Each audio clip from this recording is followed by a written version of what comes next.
Assalamualaikum warahmatullahi wabarakatuh. Nama saya Suhriza Putri. Di sini saya akan mempresentasikan hasil tugas saya yang berjudul Aedes aegypti. Yang pertama, saya akan menjelaskan yaitu Aedes aegypti.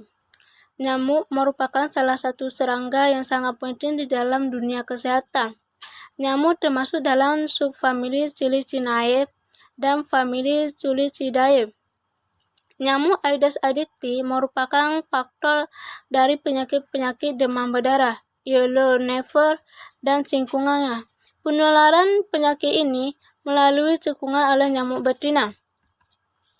Yang kemudian, klasifikasi dari Aedes aegypti yang dimana kingdomnya yaitu Animalia, filum yaitu Arthropoda, kelasnya Insecta, ordo Diptera, subordo Nematocera, famili Cilicidae, subfamili yaitu Cilicinae, genus Aedes, dan spesies Aedes aegypti. Kemudian, morfologi dari Aedes aegypti. Yang pertama yaitu Aedes aegypti dewasa berukuran lebih kecil jika dibandingkan dengan nyamuk rumah.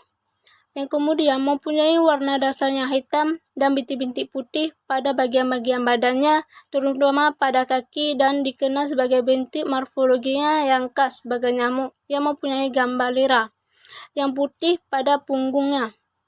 Nyamuk Aedes aegypti berukuran kecil 4-15 mm dan rapuh. Kemudian, kepala mempunyai proboscis halus dan panjang yang melebihi panjang kepalanya. Kemudian, di kaki kanan proboscis terdapat palpus yang terdiri dari 5 ruas sampai antena yang terdiri dari 15 ruas. Antena pada nyamuk jantan berukuran lebar dan pada nyamuk betina yang berkurang jarang. Bisa kita lihat pada gambar. Yang pada gambar A yaitu struktur kepala nyamuk dari betina, sedangkan pada B struktur dari kepala nyamuk dari jantan. Kemudian, siklus nyamuk Aedes aegypti. Aedes aegypti termasuk dalam serangga holometabola. Hal itu bermakna bahwa spesies ini mengalami metamorfosis yang sempurna, meliputi telur, larva, pupa, dan dewasa. Fase hidup Aedes aegypti terbagi menjadi 2. Yang pertama fase akuatik yang dimana larva dan pulpa, dan fase terestrial yang dimana telur dan dewasa. Rentang hidup nyamuk dewasa berkisar antara 2 minggu hingga 1 bulan.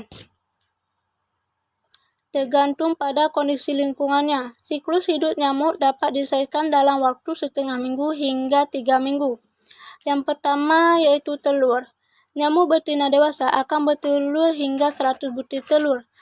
Tempat biasanya nyamuk betina bertelur di antaranya yaitu di tempat yang berair seperti bat, pot bunga, dan ban bekas yang berisi air. Kemudian nyamuk menetas pada suhu air dan terdapat di mana nyamuk betina bertelur. Butuh waktu kurang lebih dari 24-48 jam bagi telur untuk menetas menjadi larva dan jentik.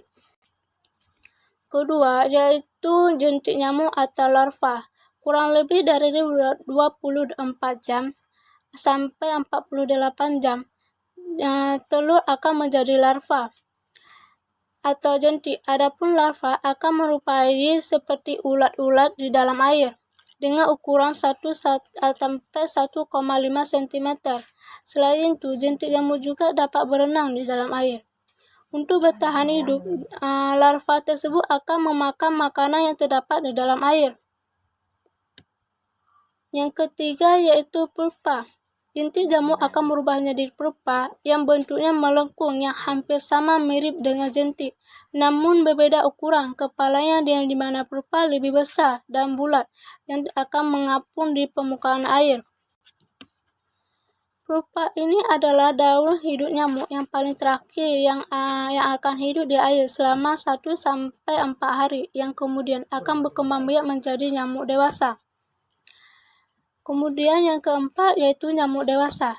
Nyamuk yang kemudian menjadi dewasa akan terbang meninggalkan air, yang dimana daun sampai 1-3 lebih memilih hidup di dalam air. Nyamuk-nyamuk betina akan menghisap darah manusia atau binatang.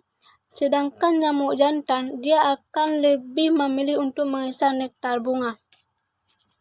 Kemudian yaitu lingkungan hidup nyamuk Aedes aegypti. Nyamuk Aedes aegypti hidup di sekitar pemukiman rumah, yang yaitu di mana tempat yang terdapat banyak penampungan air jernih dan bersih dalam bak mandi dan gentong yang menjadi sarang berkembang biaknya. Selain itu, nyamuk hidup berdiam dan berkembang biak di genangan air bersih yang tidak kontak secara langsung dengan tanah. Sekian dari presentasi dari saya, lebih dan kurang saya mohon maaf. Assalamualaikum warahmatullahi wabarakatuh.